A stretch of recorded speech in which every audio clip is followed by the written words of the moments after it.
Welcome back, passenger.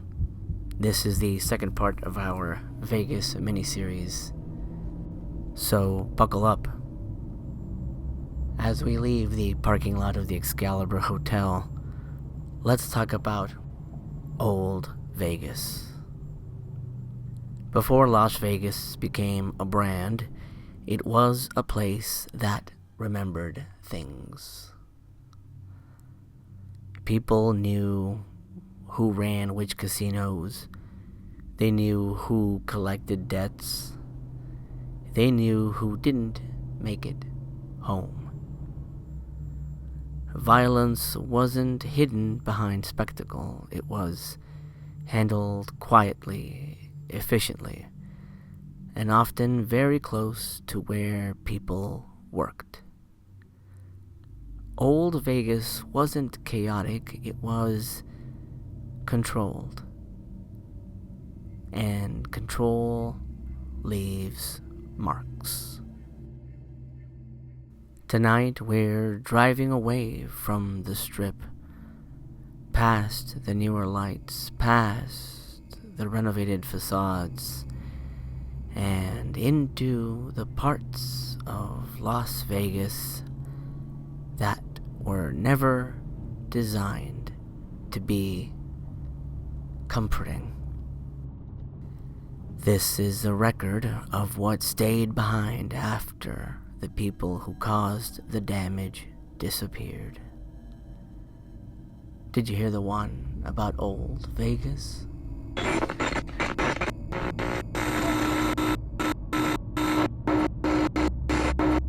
Downtown Las Vegas at night. It feels different after midnight.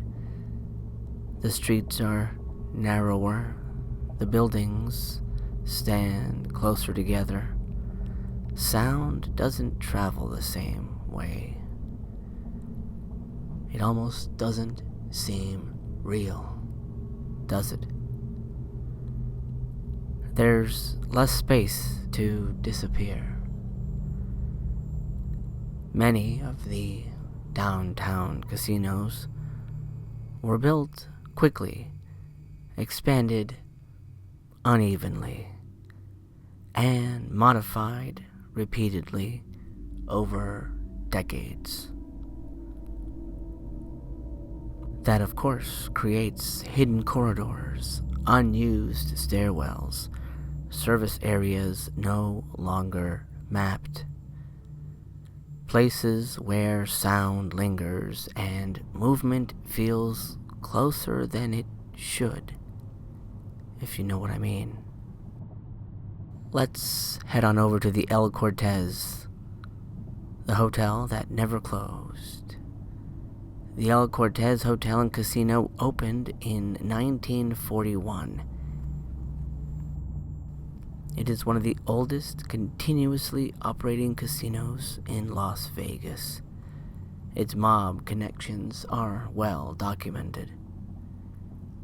During the 1940s and 1950s, it was partially owned by individuals tied to organized crime, including associates of the infamous Bugsy Siegel.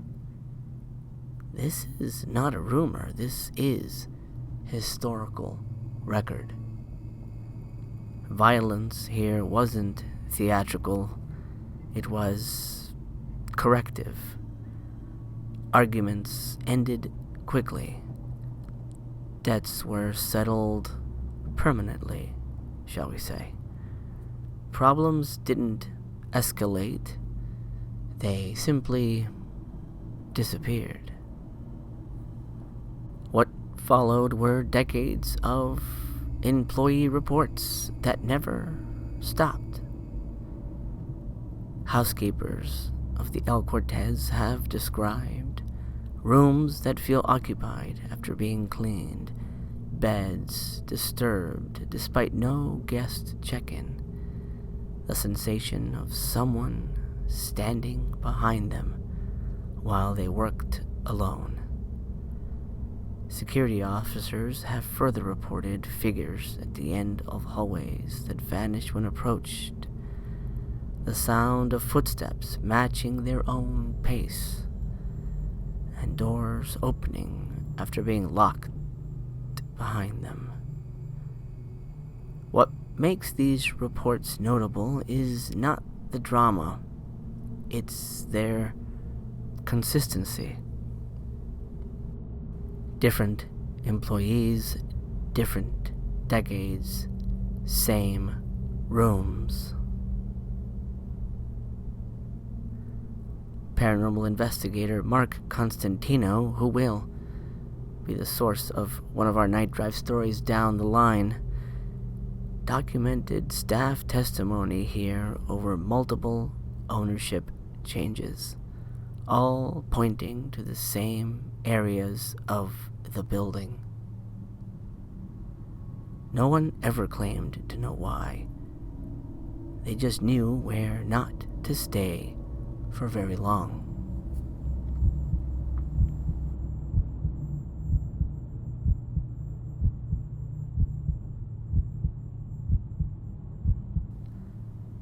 Downtown Las Vegas once held some of the most notorious properties in the city: the Mint, the Sands, and the Riviera.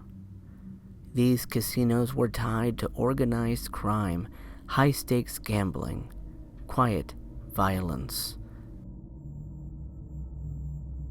When these properties were demolished, their histories weren't preserved. They were erased.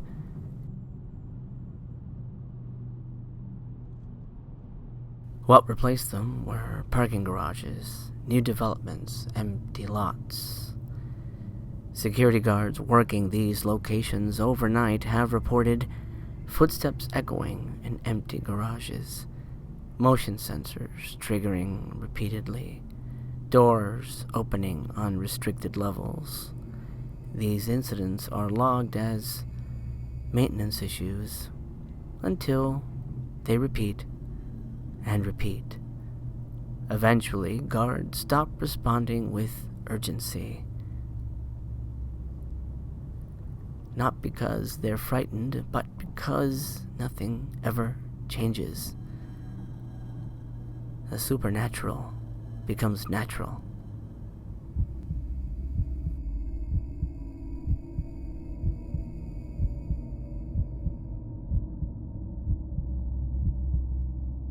Las Vegas historians like David G. Schwartz have pointed out that mob-era violence in Vegas was rarely public, but often very close.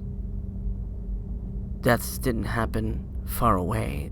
They happened in hotel rooms, in back offices, in service corridors. That proximity matters.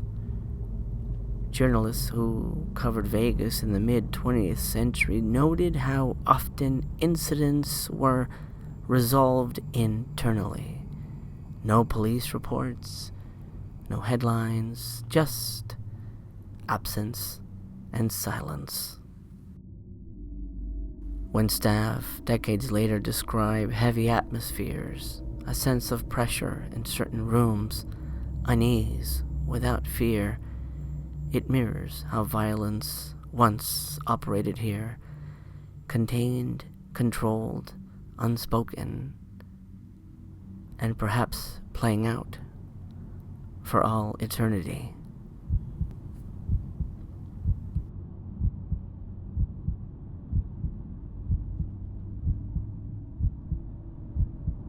Old Vegas doesn't fade into suburbs, it fades into wild desert. Behind casinos, the city drops off quickly. Abandoned service roads, utility buildings, unused structures left behind when the strip expanded elsewhere. Security and maintenance crews working these outskirts have reported lights activating without power, shadows moving where no one should be, the feeling of being followed while very much alone. These are not tourist areas. No one gains attention or money from exaggeration. That's why the stories linger. So why doesn't old Vegas let go?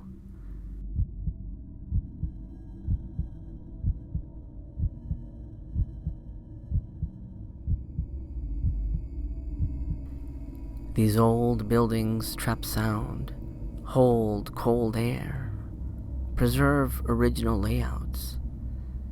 They were built to last, not to be replaced every decade. People who work these spaces long-term develop an instinct for what belongs and what doesn't. That's why the stories persist. Not belief, not folklore, but interruption of the normal.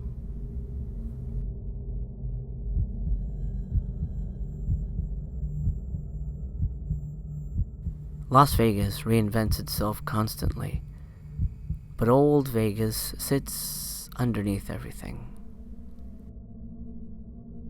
Some of the oldest hotels in Las Vegas are still open and waiting for new guests to potentially have an experience of their own. You can check into the El Cortez, of course, or the Hotel Apache, or the Golden Gate Hotel and Casino. That's Vegas's oldest hotel, established in 1906. Wherever you stay, in a city like this, odds are you will not be alone. If you're driving tonight, past the building that looks forgotten, remember, some history doesn't disappear. It waits until the city gets quiet enough to hear it. And if you close your eyes and listen, you just may hear the dead whispering back.